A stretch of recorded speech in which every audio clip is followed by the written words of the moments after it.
Bismillahirrahmanirrahim. Berapa atasanmu sanggup memberi gaji sehingga begitu enteng kau tinggalkan solatmu?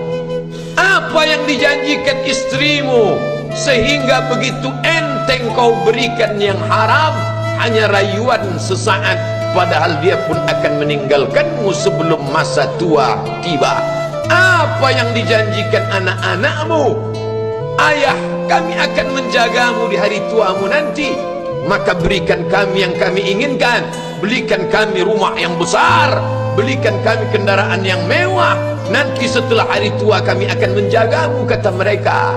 Tapi setelah kita tua, dosa-dosa begitu banyak terkumpul, mereka pun meninggalkan kita di panti jompo yang penuh dengan kesunyian, hening, sepi. Suara cucu tak terdengar menangis, karena mereka pun malu mengakui kita sebagai orang tua. Suapkanlah yang haram ke mulut mereka, berikanlah yang batil ke dalam perut mereka. Itu hanya akan menjadi azab di dunia sebelum hari kiamat tiba. Ish masyikta, hiduplah sesuka hatimu. Ish masyikta, apa yang mau kau makan, makanlah. Apa yang akan kau bekerjakan, kerjakanlah. Fa innaka mayyit, tapi ingat, kau akan menjadi mayat, kau akan mati. Semua akan diminta pertanggungjawaban di hadapan Allah Subhanahu wa ta'ala. Hari ini orang boleh tertawa, hari ini orang boleh merasa dunia dia yang punya, tapi sampai masanya, yang hijau akan berubah menguning, yang kuning akan mati, yang mati akan menjadi debu, yang debu ditiup angin hampa tak bermakna. Lalu apa yang akan dibawa menghadap Allah Subhanahu wa ta'ala? Amal saleh. Kalau pernahlah mulut itu membaca sepotong dua potong ayat sebelum berangkat bekerja, kalau sempatlah masuk ke kamar mandi mengambil air wudhu, solat sunat duha sebelum berangkat bekerja, kalau sempatlah ketika duduk dalam suasana santai membuka iPad lalu dibuka Quran digital sambil melihat beberapa ayat merenungkan maknanya mengingat mati, kalau sempatlah mulut mengucapkan subhanallah wa bihamdihi subhanallahil azim, kalau sempatlah anak istri dibawa ke masjid iktikaf mendengarkan pengajian, kalau sempatlah beberapa persen dari pendapatan itu dilimpahkan ke rumah anak yatim panti jompo masjid, kalau sempatlah beberapa meter tanah dibeli untuk pembebasan mendirikan rumah Allah, kalau sempat memberikan beberapa karpet untuk rumah yang selalu ditinggalkan, kalau sempatlah membelikan beberapa kilo beras untuk yatim piatu dan panti jompo, itulah yang akan menolong di hadapan Allah. Adapun rumah besar dengan beberapa semen, dengan beberapa busi yang banyak, semua akan menjadi tinggal kenangan. Mereka akan menjual, membagi-baginya.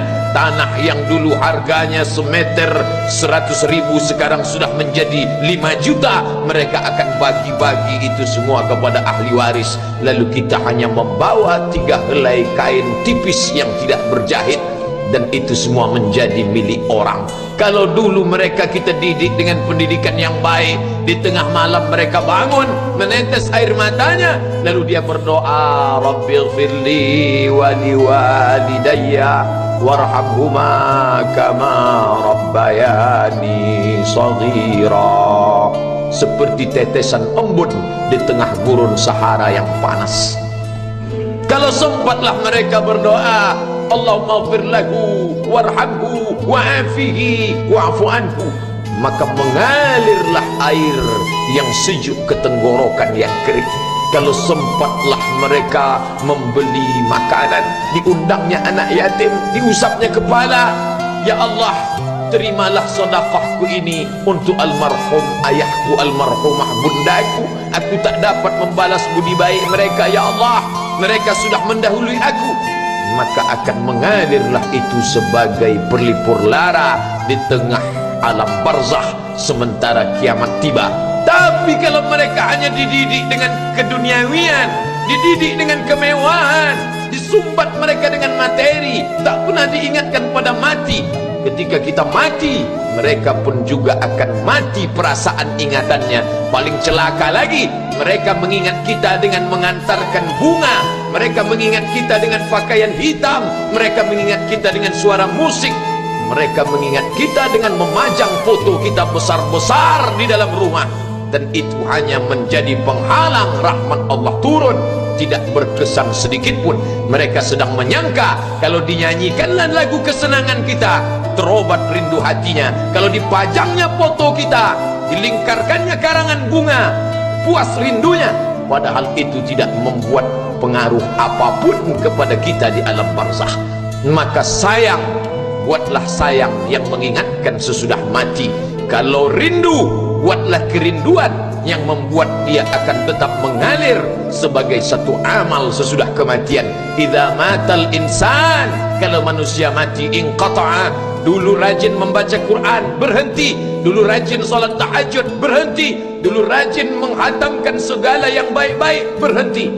Tapi ada yang tetap mengalir. Di antara yang mengalir itu adalah shadaqatun jariyah.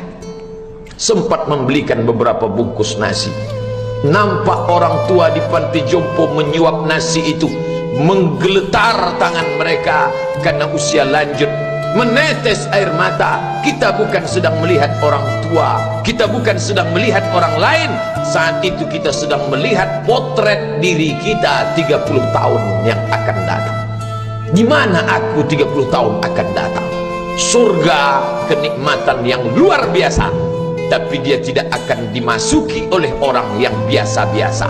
Solat biasa, baca Quran biasa, zikir biasa, untuk mendapatkan yang luar biasa, maka itu bukan perimbangan ibadah yang fair. Hanya dengan solat wajib biasa, hanya dengan baca Quran biasa, hanya dengan zikir biasa, hanya dengan sedekah biasa, berharap akan masuk ke dalam surga yang luar biasa, maka sungguh bukan suatu perimbangan.